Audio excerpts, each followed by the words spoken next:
Hello and welcome to Spinster's Library. I'm Claudia and today I want to talk about my experiences with Audible in particular in the first half of 2019. I'm relatively new to audiobooks and I'm relatively new to Audible. Last year was the first year that I actually had a full paid membership of Audible and I listened to 12 audiobooks last year. And before that I hadn't really explored audiobooks as a reading medium. So I really enjoyed getting into those and I decided to stick with Audible for 2019. By the way, this video is not sponsored by Audible, even though literally everything else on the internet is. Let me just explain to you what Audible is if you're not familiar with it. It's a audiobook shop service run by Amazon that you can sign up for different memberships for. So for example, you could sign up for a membership where you pay them once a month and you get a single credit for that each month. What I do is I pay them once a year and I get 12 credits for that year. And then I can spend those credits whichever way I like. One credit buys one audiobook and that is independent of the actual monetary price of the audiobook. In addition to spending credits on audiobooks, you can also spend money on audiobooks. It sounds way more complicated than it is. Basically, I pay them £69.99 every January, and for that I get 12 credits, which I can spend on 12 audiobooks. But if I want to buy a 13th audiobook, then I can also just give them money for that audiobook. At £69.99 a year, that works out at about £5.83 per credit, and therefore £5.83 per audiobook. But if you buy more credits in bulk, then the cost per credit is cheaper, and if you buy fewer credits, then the cost per credit is more expensive. You get it, right? So Audible offers these free membership trials, and I am going to put links in the description box to those free trials. So if you want to check out Audible for free, you can. At the moment, I believe they are giving you 2 free audiobooks for your free trial month. But what I would highly recommend you do if you're planning to sign up for one of those free trials is to set the date of the end of the month in your phone so that you don't end up getting roped into a paid membership if you don't want to be roped into a paid membership. So go on the link in the description box, sign up for the free trial, but at the same time, make sure you set yourself a reminder to cancel that trial if you don't want to pay for it. Some general advice I can give you for choosing your audiobooks is to always listen to the free sample before you decide on an audiobook. Many books are read by more than one narrator, and you will find your taste in audiobook narrators pretty quickly. And then you'll be able to pick the one that suits you best. Maybe you prefer a deeper voice or a higher voice or a British voice or an American voice, or a slower reader or a faster reader. And if you make sure you listen to every single sample before you buy the audiobook, then you can avoid disappointments that way. Another piece of advice is that you can actually return audiobooks to Audible if you are unhappy with them. Now there's a limit on returns, and I'd recommend not taking the piss, because I think if people start abusing the refund function, then Audible will take it away. But at the moment you can get a refund of your credit for an audiobook that you didn't enjoy or that you want to return for any other reason. Maybe you bought it accidentally, or maybe there was something wrong with that purchase. I have so far only returned one audiobook that I really disliked. Since we're halfway through the year, I have listened to 6 audiobooks, and I just wanted to talk you through those. Now, I always review books that I read or listen to in my monthly wrap-ups, but I rarely go into depth about the actual audiobook listening experience. I usually focus on the content of the book rather than the narration and the experience of listening to it as an audiobook. So I wanted to make this separate video to talk specifically about these books as audiobooks rather than just as books. The first audiobook I bought this year was Robinson Crusoe by Daniel Defoe. This is a famous survivalist story of a man who ends up stranded on a remote island in the middle of the sea and then survives for decades all on his own. This is an absolutely ancient novel. It is 300 years old. It was published in 1719, and I made the decision to buy the audiobook because I had the suspicion that this was a book that was easier to listen to than to read myself. And I was right about that.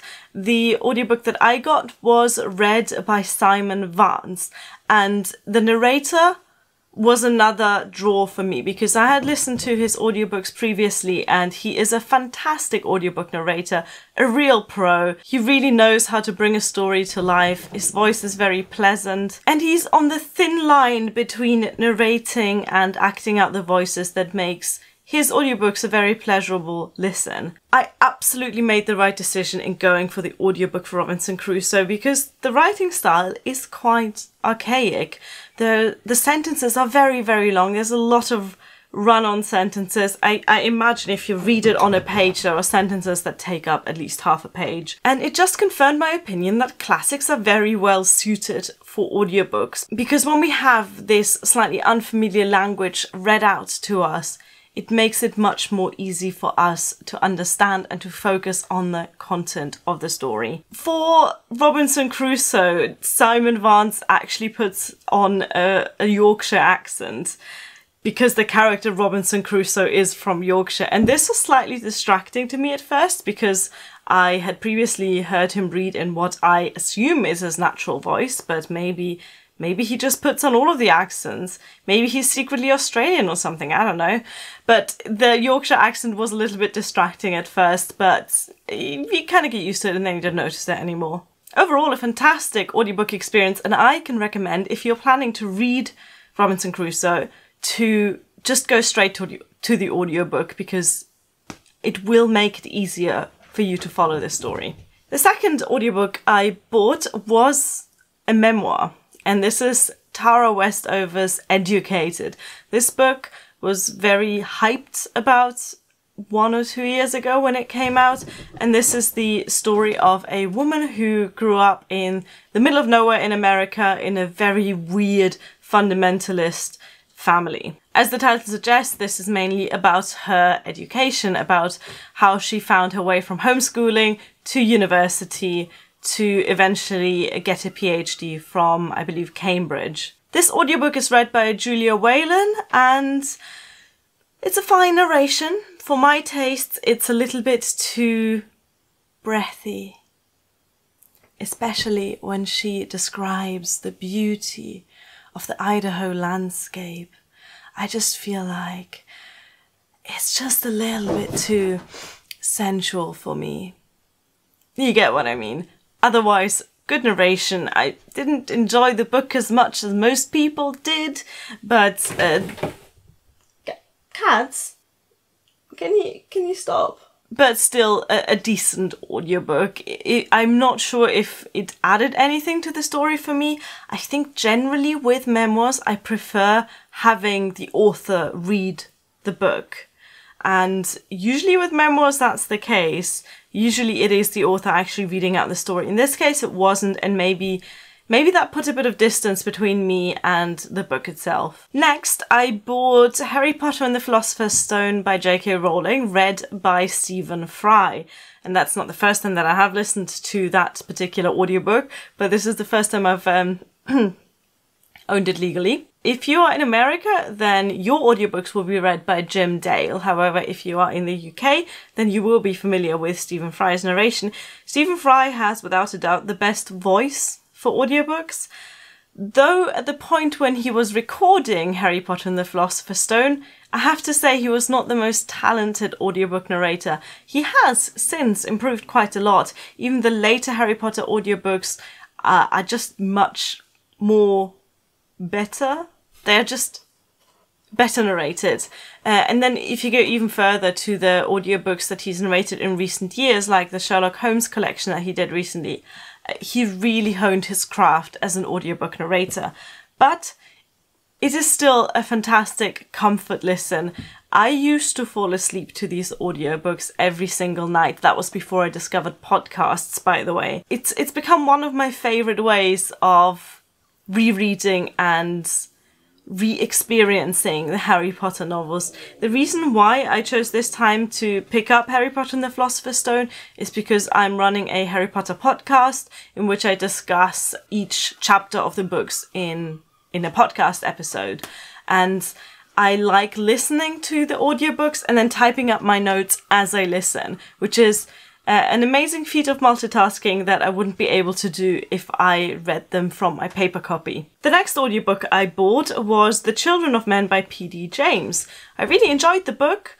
I couldn't tell you anything about the narration. This is read by Daniel Weyman, and most I could say about this narration is that it is unintrusive and basically fine. And I guess that is in a way a compliment to an audiobook narrator, because I can't remember the guy's voice. I can't remember any narration quirks he might have had. I can't remember if he did the voices or if he didn't do the voices. There's just nothing. My entire recollection of this audiobook is of the content rather than the narration. Let's move on to the next audiobook that I got.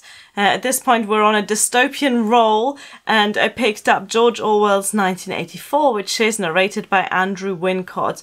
And this has a very good narration, very thoughtful, very impactful as well. I mean, this is such a dark and impactful book that it needs a dark and impactful voice to narrate it, and Andrew Wincott's voice was exactly that.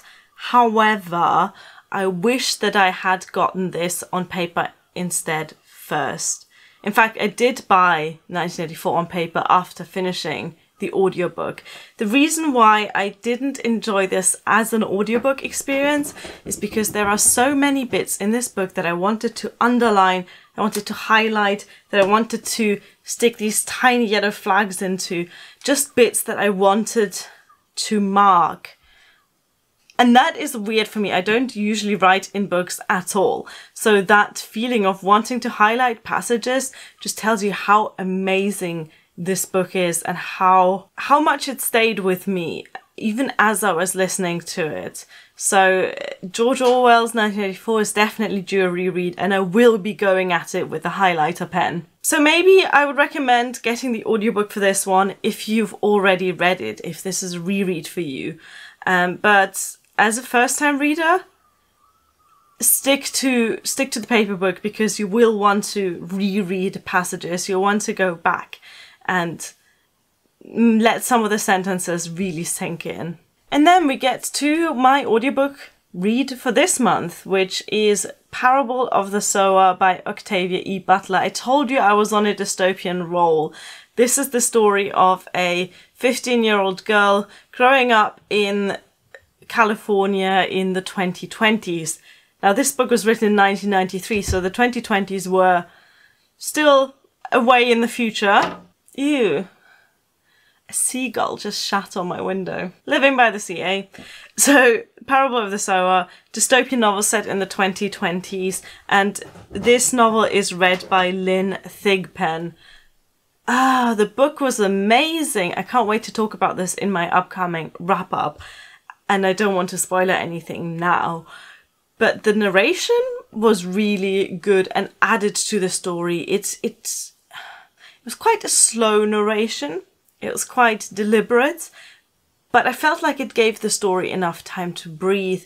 And Octavia Butler's writing style is so gorgeous that you have to give those sentences time to breathe. You have to leave enough time. You have to leave the long pauses sometimes to let some of the horrible things that happen in this book really sink in. And I appreciated that. Now, if you are one of those people who doesn't like slow narrations, then you might want to speed this one up. But overall, I would recommend this read as an audiobook. Another aspect of it is that it is a diary novel.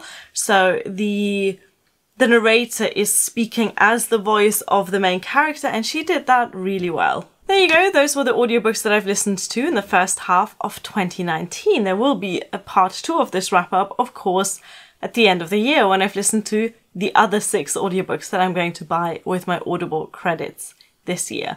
Let me know if you've read any fantastic audiobooks recently, if there are some that you want to recommend to me, if there are some that you want to warn me about. Remember, you can return audiobooks to Audible, and I'll talk about this again in December. Thank you for watching. Bye!